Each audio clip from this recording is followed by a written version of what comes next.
Hello, everyone. Welcome to the Sundance TV HQ. We are so excited to have all of you here. This is our third year in partnership with the Hollywood Foreign Press Association doing the Women Breaking Barriers panel. And I will welcome up our moderator from the Hollywood Foreign Press Association, Elizabeth Sereda.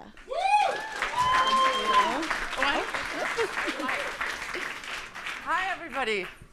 I'm very happy to be here again, and also very happy to welcome the Executive Director of the Sundance Institute. She oversees all programs, including feature film, documentary film, Sundance Film Festival, film music, theater, and Native American and Indigenous programs. She's also responsible expanding the Institute's international work. Good afternoon, Carrie Putnam. Thank you, Elizabeth. It's great to be here. Hi, everybody. Wow, packed house.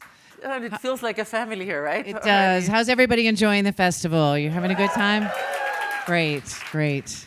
The HFPA has been a very proud supporter of not just the festival, but the Sundance Institute. Yes. And we are very happy that we again can present you with a grant of $50,000. We so appreciate this. Thank you so much. And no, this is not how to become a millionaire with, a huge check, but it's in the mail. Oh, thank you so much. And I just want to say on behalf of everybody at the Institute, your work supporting not only Sundance, but so many nonprofit organizations in film and media of all kinds. It makes such a difference in the field. And I hope you all realize the work that the HFPA does in this way. It's transformative. And for us, supporting women filmmakers that you've helped us do, it's been amazing. So thank you, really. Thank you for your kind words. Really great. Carrie, you came to the Sundance Film Festival for the first time in 1992, which is an insane 28 years ago. Now I'm aging myself by admitting that, yes. Well, that was a great year, though. That was a great year, 92 here. I think I Reservoir Dogs, Mi Vida Loca. It was an amazing year. Yeah. It was a pretty much groundbreaking year. It was. What has changed, especially in terms of women and female filmmakers, in those almost 3 decades? Yeah, it's a great question, and I haven't. I'd have to just reflect on that probably a little bit more deeply. But on the face of the question, I think when I came here that year, I met for the first time Allison Anders, for example. Maybe not that year, but soon thereafter, I met Leslie Harris, who did Just Another Girl on the IRT. I met Jenny Livingston. I met Barbara Koppel soon around those times. These were incredible women filmmakers, but it didn't feel like a community of women filmmakers. It felt like incredible individual women forging their own paths. It hadn't coalesced into what felt like a community at that time, and it felt really hard. And it didn't feel like after one film, it was guaranteed they were going to make a second film. It didn't feel easy. And in fact, in talking to many of those women years later, I think of Leslie, or I think of Stacey Cochran, who was there, I think that year or soon thereafter.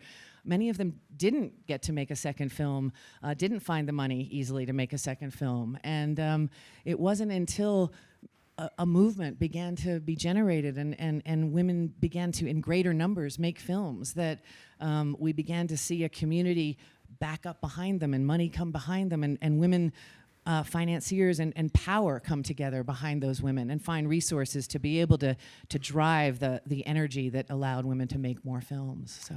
And especially with your programs for women directors and producers and writers, and also minority programs.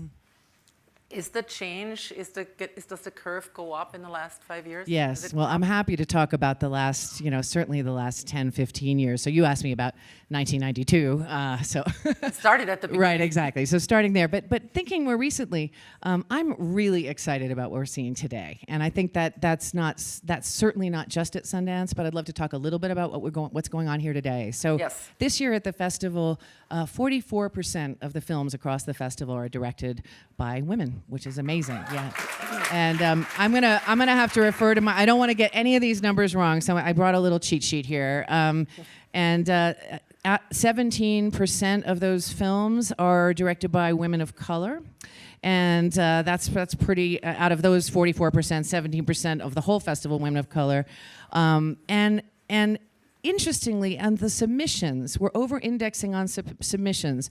Only 34% of our submissions were from women. So we're finding the women films, and this isn't about our festival saying we have a quota or anything else. We're finding the women are competing and succeeding at greater rates than they're submitting. So the films are really good.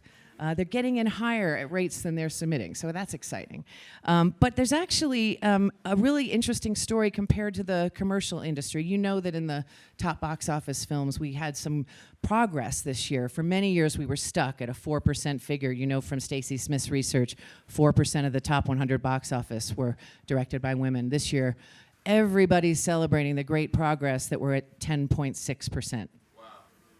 That's great progress. Well, here we are at 44%. There's great talent here, so I'm excited. I think the promise are where are these great directors going to go from here? I think that's what we want to look for. And Sundance is certainly leading in that field. Well, I think there's a lot of festivals and a lot of great support organizations leading, and I think when we look at our labs, we look at our granting funds, there's incredible talent coming forward. Look at the short film section, 51% of the directors are women. That's the future. And we have one of those as our panelist. Excellent. Thank you so much, Thank you Carrie so Butler. much. It's great to be here. Enjoy Pleasure. the festival.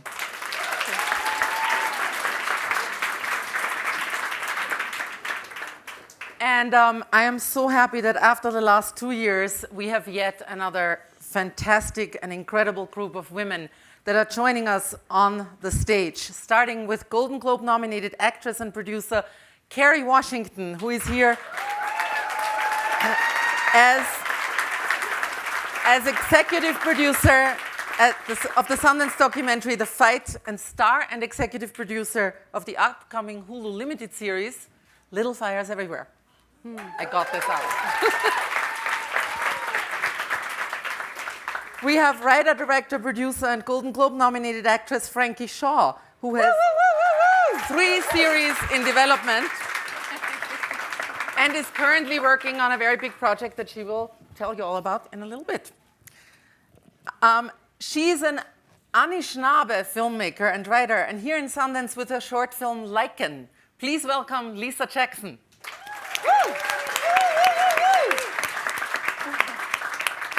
And the Academy-nominated director and producer, and at Sundance with her newest film, The Glorias, Julie Taymor. Okay, ladies, let's sit. We have been talking about the title of this panel for now, it's the 3rd year in a row, Women Breaking Barriers. And I would like to know from each of you, when was the first time in your career where you felt you have broken through the glass ceiling, or as someone has called it recently, the cement ceiling? Who wants to start? Carrie's thinking. Yeah, I don't know. Well, I think with The Lion King 20 some odd years ago, I was the first woman to win a Tony for directing a musical on Broadway. So Talk about a male-dominated field in theater. yeah, so that would be the first kind of in an overt way. But I think we all probably feel, I don't know because I'm so much older, so I shouldn't speak for them. It was happening all the time, you know? Because you just had to put blinders on. You just went like this, and you said, I have some place I want to go. And the main thing was to have people around you who wanted to go there with you. That was it.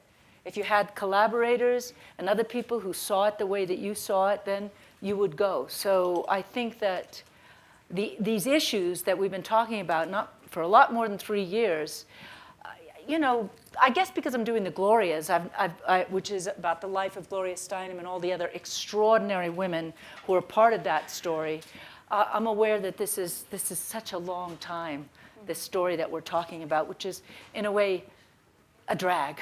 You know? I mean, I think we all feel that should we be still having panels like this at this time? We wonder about this every year. Every year we say the same thing. But that would be the one that was in an obvious way. Right. The glass ceiling. It does feel the things are changing, like all the movies here this year. Yes. You know, there's so many movies here by women and people of color and people who like didn't typically get to come here 10, 15 years ago. Yeah, I guess I don't know. It's hard for me to not say Scandal, right? Because there was so much attention when Scandal first premiered that there hadn't been a woman of color as the lead of a network drama in almost 40 years. That was like the first being parenthetical Diane Carroll, title right? of the, yes. I think it will be exciting when the only firsts we are talking about are the innovations in our creative endeavors rather than the identity politics around the work we're making. Not that I'm not proud for when we achieve, it's extraordinary. I'm grateful for the achievements, but when we don't, excuse me, when we don't have to mention the statistics because we just live in a space of equality and inclusion, that is the goal to me. Thank you. Lisa, you said something really interesting to me before we came down, and that is that in the indigenous community, women have always dominated the artistic field and other fields. Yeah. Can you talk a little bit about your whole story, your upbringing? Yeah. Well, I come from Canada. I live in Toronto. I'm Anishinaabe, and I'm part of a really thriving community of Indigenous filmmakers, including Elmaya Tailfeathers, who Ava DuVernay's company has just picked up their feature film. And over the last, I'd say, 15 to 20 years, there's been this kind of North America and worldwide resurgence of Indigenous filmmaking, and the guys feel a bit left out. Amongst us, the powerhouses are the women filmmakers. Like I would say in Canada, I think we're somewhere 70, 80%.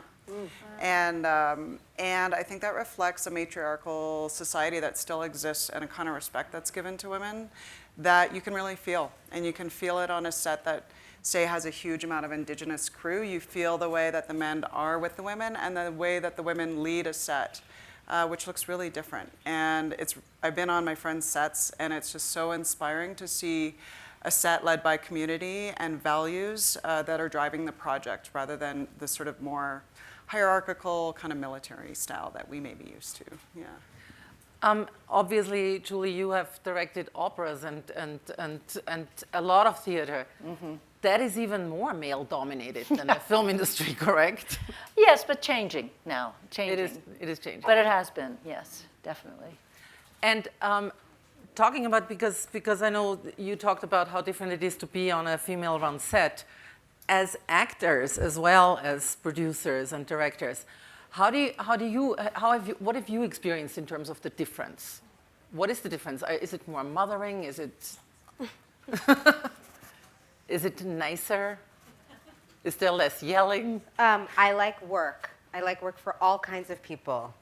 Men, women, cisgender, trans. I like working for all kinds of people. I do want to say that because I don't want to act as if like, oh my goodness, working for a set led by a man is the worst. Like that has not always been the case. Depends on the man. Yeah. It depends on the man. I have worked for men who are not great. But it's not solely because of gender. But I will say there has been a lot of learning for me in working with women, and both women who I've worked for, like Ava or Shonda Rhimes, and also women who I've worked with, like my partnership with Reese.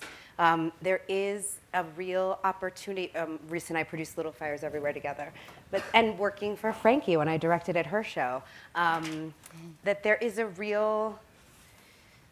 I've been very lucky to be not necessarily mothered, but encouraged and led toward excellence by people who are not afraid of my light.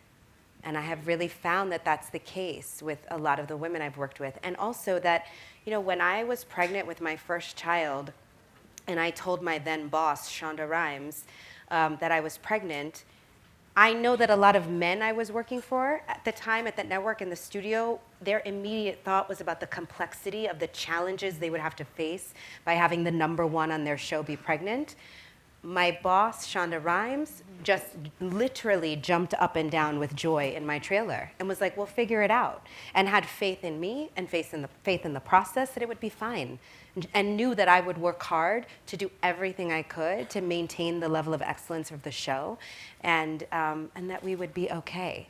So it's those kind of small moments that I think are actually tremendous. They did figure it out beautifully. You had a lot of beautiful handbags. The Prada bags got bigger and bigger. Because clearly the character wasn't going to get pregnant.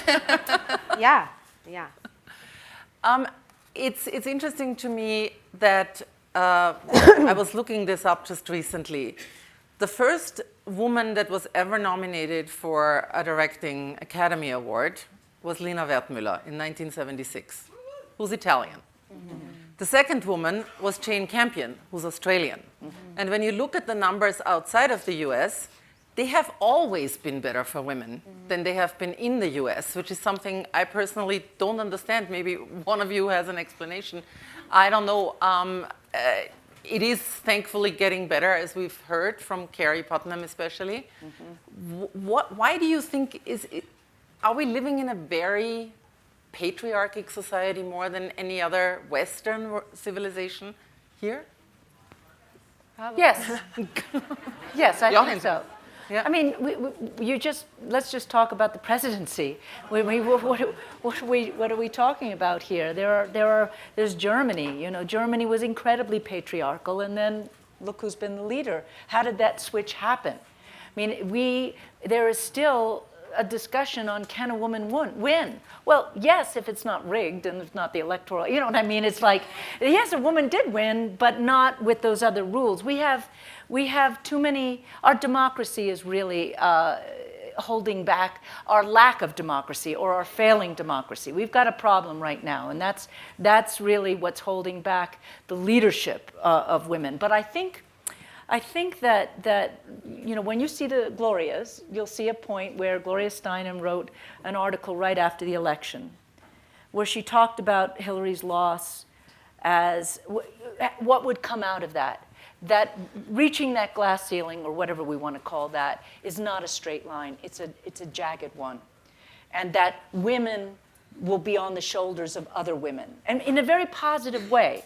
And I think that the Congress that now is in our country, with the amount of women that entered the Congress, and young women and women of color and women, just is a sign of that. And if that can continue, I mean, we have a big problem ahead. I know that you all may not agree with me, but the Senate is the next place we must go, so that the real changes, it's the Senate. If we don't fail at the very top, we have to take this road up there. Are women out there making stories that they want to make to audiences who want to see them? That's what we should be celebrating, because that is happening. And I think that's fantastic.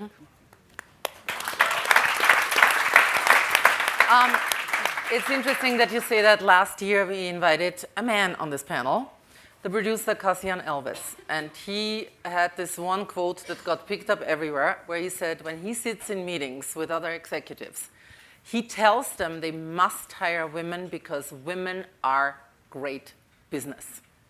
And he says it doesn't just reflect in the box office, but exactly what you just said, the stories that they tell. So what do you feel has improved in the last, ever since the movements really started? I mean, we've been, as Carrie mentioned before, we've been talking about this for a long time. But what has really changed and improved in the past years that you noticed? We did something on SMILF where we had every department head had to hire 50% women. So you would hire whatever department head was available and best for the job, but that department had to be 50%, because a lot of times if you're not sort of like looking into that and monitoring that, then they're just gonna, and if you're hiring a PA or an assistant, it's just like your friend's little brother, you know, and so then the department is like the majority, just like your department head. And so that, on a very small scale level, I feel like changed at least like who was coming up.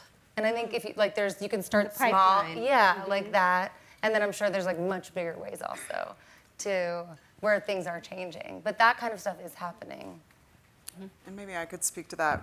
Again, from the Canadian Indigenous perspective, we did a study, and when we were looking at our filmmakers, it was a lot of the Indigenous filmmakers were like punching way above our weight. We were just like winning awards everywhere. Our films were going around the world. But we had this barrier that we weren't getting funded for features. And these shorts were just outperforming. It was amazing. And it took a lot of activism to kind of, in our case, we have a lot of government funding, we're lucky, to sort of force the government to recognize that somehow our feature scripts were never up to snuff.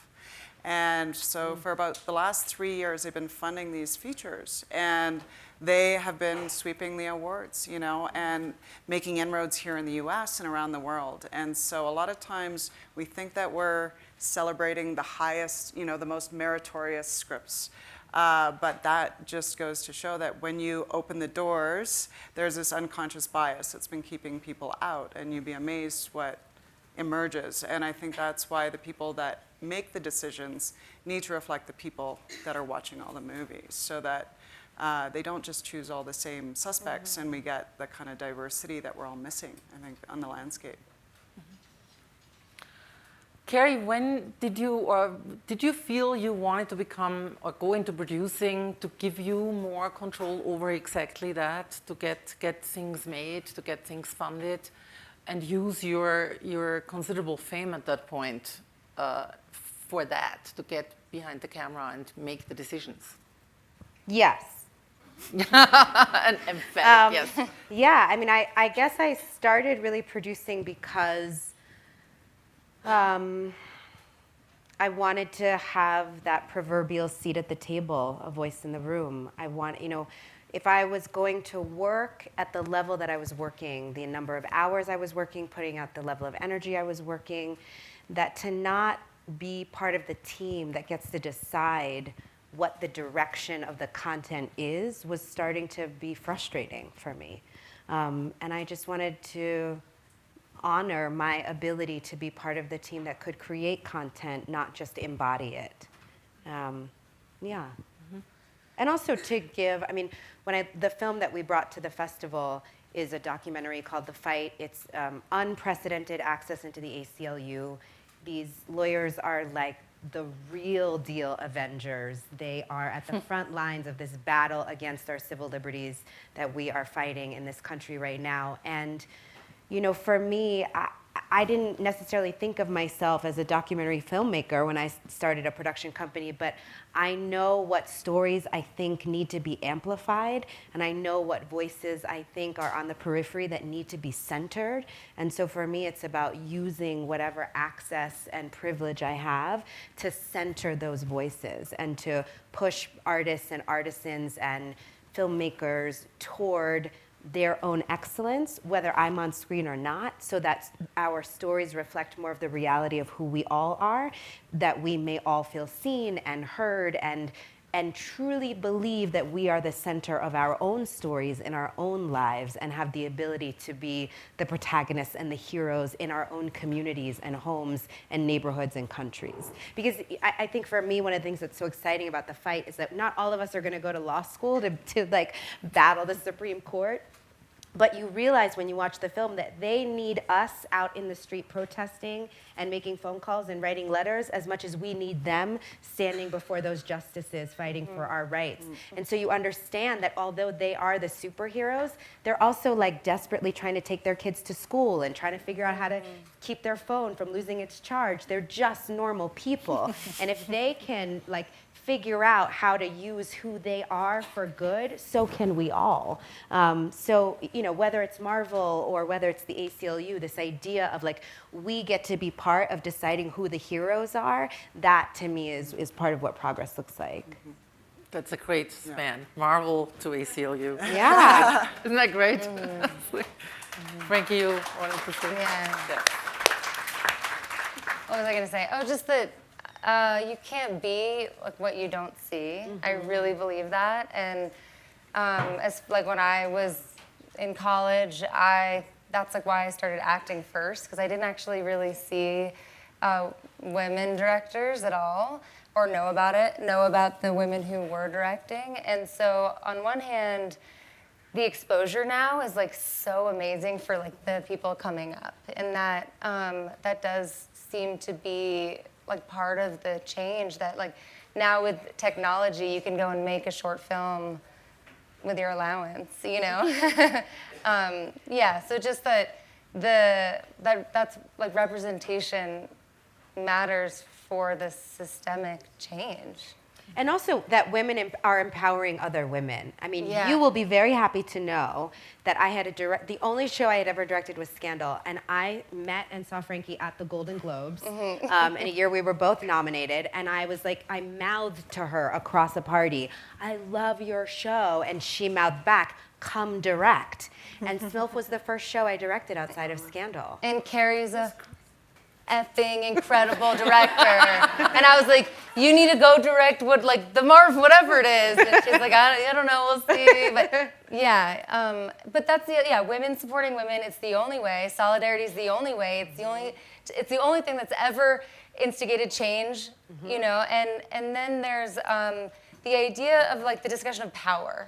And we all know one version of power. We all know one very like, you know, one vision, one visual of power. And so I think the conversation of like for me growing up, I didn't think I had a voice. Like I didn't think I had all the things that you actually need to have when you're in a position of power. And so just the fact that like that there's conversations happening and that we can have each other's back when you are given power, I think is just tantamount to our success as a community. Julie, I have to admit this. This is kind of embarrassing. Before I knew you, I actually thought you were British because of your background. Because you grew up in Indonesia, in Sri Lanka, in India, and you seemed so incredibly international that it was sort of like, she must be British in the back of my head. Of course, then I met you and I heard you speak. Because Americans don't travel the world?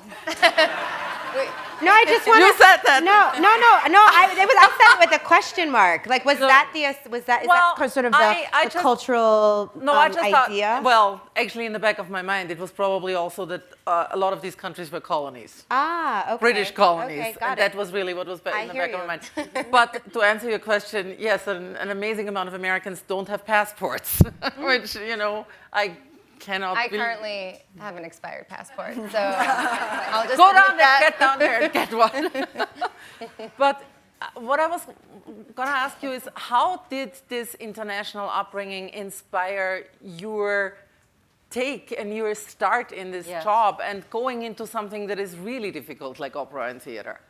Well, I went to Sri Lanka when I was 15 or 16 and lived with a family. It was called Ceylon then, in the experiment in international living. And I had an appetite to travel because even as a child, living in the suburbs of Boston, I used to go to Boston Children's Theater, where the young actors in that company were from Dorchester, Roxbury. They were not suburban kids. So from a really mixed race, mixed religions, mixed everything.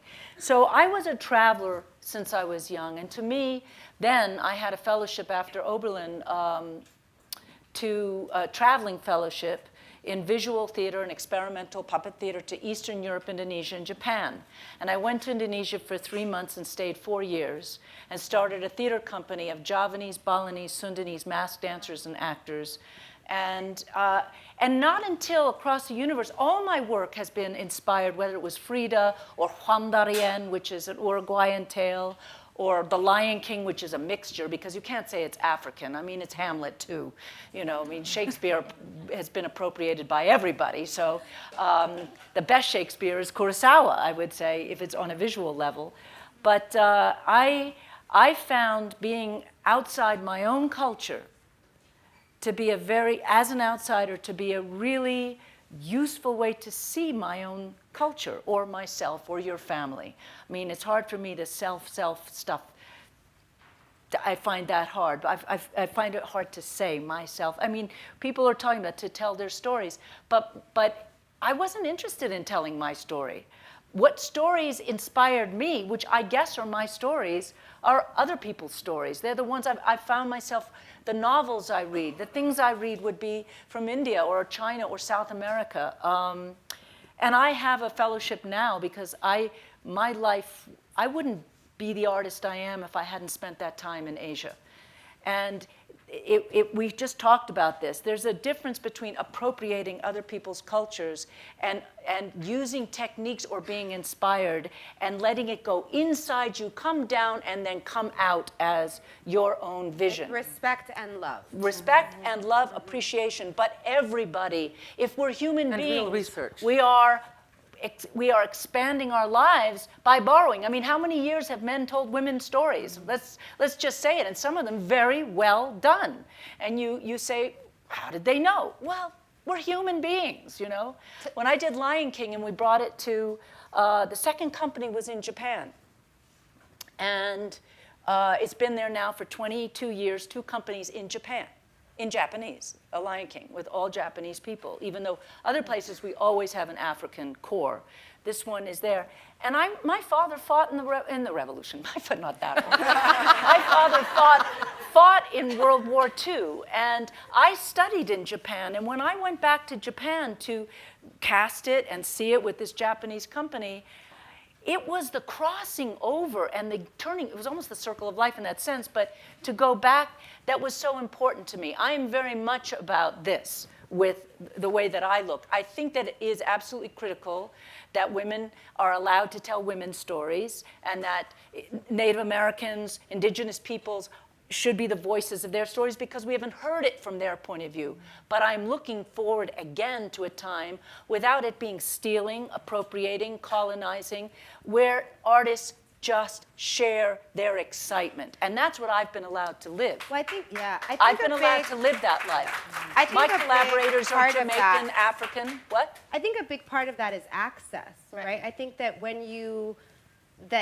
again, you've done it with a great deal of respect, but I think part of why, yes, we know that there have been tremendous examples of men telling women's stories, and that would be okay if women were allowed to tell men's stories at the same rate. Oh, I completely agree with you and there. So to me, you're right. It's important that women tell women's stories and men tell men's stories. But if that crossing over is going to happen where we tell each other stories, that it has to be with a commitment to equity. That it can't be that only a white woman is able to go into Indonesia and into Africa and into these places and bring back techniques, and that the same can't happen for an African artist and be given a job by Disney to then have the same kind of success, right? That it's, I'm a huge Julie Taymor fan. I actually lived in India after college because I was so inspired by Julie Taymor. For a year.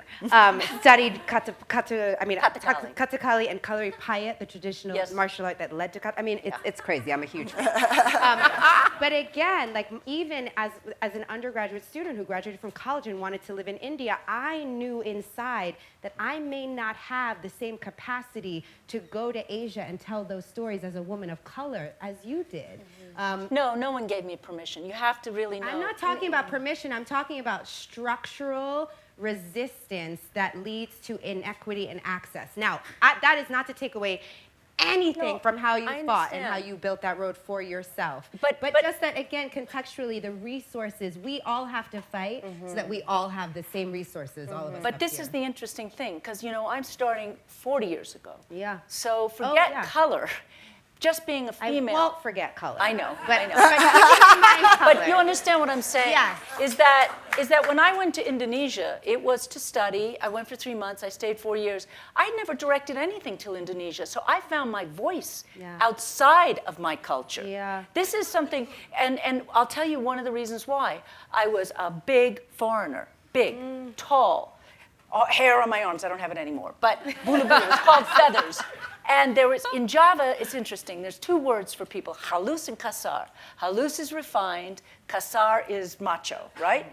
If you're a woman, you have to be halus.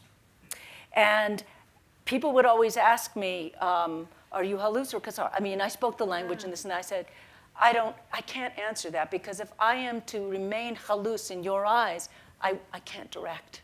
And this was something, very fascinating, that the perception of females, if I were to have the kind of vocal prominence and be able to go out there and command other people, I was slipping over into an unfeminine state. So, our times have changed radically, and I think that my first stories in Indonesia, Huay of Snow, Jalannya Salju, were very personal, but not done here. I mean, done there. And I had a theater company there. But then the other thing is that I directed a lot of men's stuff because I directed Shakespeare. So at the time that I was directing Shakespeare, the person who offered me that first, which was Titus Andronicus, and then I made the film, but I did Titus Andronicus, I was shocked that he asked me to do it. It was somebody who saw something in me. It wasn't me just for going ahead with doing it. There's something I do want to say, though, which I think would be an interesting distinction. I think we're coming to a place, and it has been talked in the press, where women can be as badass as men. I don't like that phrase. I can't stand the word. And I think that's a big mistake. I don't think it's that women can just play the male roles just like the men. Even though I did Prospera, she was playing really a specific mother role, Helen Mirren, very much a mother. She wasn't playing it as a male. And I think where movies have to change, because the audiences want them to change, they do, and 50% of the population is female, but the men want it too, is that the stories don't all have to end in bloodbaths. They don't have to have the excitement by this incredible violence at the end. And you just take a look. I don't have to mention 5 or 6 of the main films now. We don't have to do that, but we can still excite our audience in a different way. And I think that's where we have power. And we really need to use that power, because people are hungry for that. Even just looking at the Ruth Bader Ginsburg thing, the documentary, what was that, 2 years ago? Last year, I believe. Yeah, last year. Yeah. People were shocked that there was that big an audience for that. But they wanted to see what that woman's character was like. So we all have these stories that are, whether a man makes the story or women make the story, there's a whole nother world out there that's very exciting. And in The Glorious in particular, now I'm pitching my own film, the greatest thing about Gloria Steinem is that she's a listener. She's a listener. She listens to people. She pushes them up. She's absolutely glamorous and has been her whole life, and she can speak at big, huge rallies. But if you follow her life, and you'll see this, her main thing is grassroots, go out, talking circles, listen to people. If you don't know how they live, you can't change how they live. It's really fascinating. And that angle, that different angle on what women can bring, I think is what we have to really exploit and make much of. And also, it being 2020, it feels like the solidarity that needs to happen is the fight for the equity, and the fight that I wouldn't tell a story that someone else might be much more suited to tell. And it's like, then we all, as any part of any sort of marginalized group from the capitalist oppression, patriarchal society, which we all feel and live every day, that feels like it's so incredible that you achieved and you broke so many barriers. And then it's also now what? And now it's like the next step. And it does feel like the next step is this solidarity piece that seems to have been missing. The circle, the community, the sharing. Yeah. And That's women, very if Gloria. you look at some of the television, a lot of the women's stuff are women hating women, battling women, whether it's Desperate Housewives or whatever it is. And I know that makes for visceral TV. It's the biting blood that comes out of the jealousies and It's anger real and life competition. too. What? That happens in real life too. I know, but what we haven't really done enough is what you were just saying, which Right. is the positive nature of women supporting women or telling stories that are about women in the act of creation, in the act of politics, in the act of making things happen. And it can be sexy. It really can be. It can be wonderful without, without the bloodbath. Goodness and gentleness are sexy. And, yeah, can I just, there's a couple of phrases that we use a lot in speaking about Indigenous filmmaking. We have said nothing about us without us. But another thing I talk about. Say that again. Nothing about us without us. Amen. Yeah. So, Amen. and that doesn't mean every single person on set has to look the same. Yeah. It doesn't mean that. But one of the things that I've talked about and I feel strongly about is this idea, and we've all experienced this, is when you watch a movie that's about your community and you know it's not an inside job. And what's so great Yeah. about what we do is that it's not making television, making film is not writing poetry. It's not a solitary art form. No. So you can be a producer or a director and cross into other territory if you make sure that the team is reflective of the story. I mean, Making Little Fires Everywhere is such a great example of that because we are telling the story of two very different women. The woman that Reese Witherspoon plays, the woman that I play, could not be more different. It starts with race, and it just, from there could not be more different. And we came together to tell this story about these women, and their worlds, being able to authentically tell their worlds required a level of personal vulnerability from each of us to be able to share with each other some specificity about who we are and how we see the world and how that's unique because of how we were raised and how we were born. And that sisterhood allowed the work to deepen because we were willing to partner and to listen and to collaborate and to honor each other's voices. As hard as it was at moments to say, like, I need for my truth to be in there as much as your truth is in there. How do we do that in this hour of television? But walking that walk together makes the work richer. Yeah. I would like to know from each of you not just what is next in terms of your projects. I want to know that too, but I also want to know what are your hopes and dreams for your work, your industry, the next step, so that we do not have to have panels like this in 10 years. And we don't have to say, 50-50, it's automatic. What are our hopes and dreams? Yeah, hopes and dreams, and your new projects. Well, the Glorious, which you'll all see, we haven't sold it yet. It was funded not for profit, not from Hollywood. If any money is made back, it goes to women's causes. I couldn't be more pleased about that. I was furious and angry that when we went to Hollywood, I was upset that we couldn't get enough money to properly tell this great woman and all the other women's tales, because why would you spend more than $10 million on a woman's movie? Seriously, and then you say, how many times do we see Winston Churchill, or how many times do we see an LBJ? When are we going to spend the kind of attention and epic nature of this story that is Gloria's life? So my hope is that the movie, two things. One, I hope we get a good distributor, and that it gets out there, because I've had a problem with that, with distribution. Quite honestly, I think even Frida, frankly, was difficult. Cross Universe, all of them, Titus. So my hope is that people can see the possibilities. I hope that movies are still put in movie theaters, even though I also think the television market, or the fact that it can get to so many people, is great.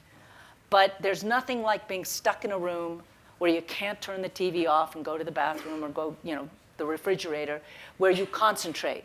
And that experience, I grew up that way. So I feel that's really important. I also really feel sad because I grew up with the Kurosawas, the Fellinis, that foreign films, that we don't have enough films from other countries that get out there, that we as Americans, it is true that we are, like you said, we are too ingrown in ourselves, and we think too much, we don't care enough, not just about each other, but also about the rest of the world. And so my hope is that there is much more pollination, cross-pollination, and also experiencing of these great movies that come. it's interesting to see how what we call the foreign films make it into the public, like which ones get selected. There's so many great ones. If you saw Capernaum years ago, I mean, last year, I guess. Last year, yeah. It really didn't get out there. And it's a woman director, brilliant film, and yet why not? So I'm for that. I really, really hope and dream. And then as far as my other projects, I have theater, opera, and film all. You have to do it at the same time. You have to keep them going. And some of them have been 20 years in the making. So one's in India, one's in Latin America. One would be shot in Great Britain. It's an Erica Jong project. Fanny Hackabout Jones, television. I haven't done that yet. So, various things. Lisa? Yeah. I'm really excited, I know it's not a woman, but Taika Waititi is partnering with Sterling Harjo, and he's doing everything, which is amazing and so inspiring for all of us to see what he's doing there. He's ripping it up, and he's going and working in Oklahoma with Sterling Harjo, making an indigenous, series which we haven't seen before with FX. Chelsea Winstanley with Jojo Rabbit.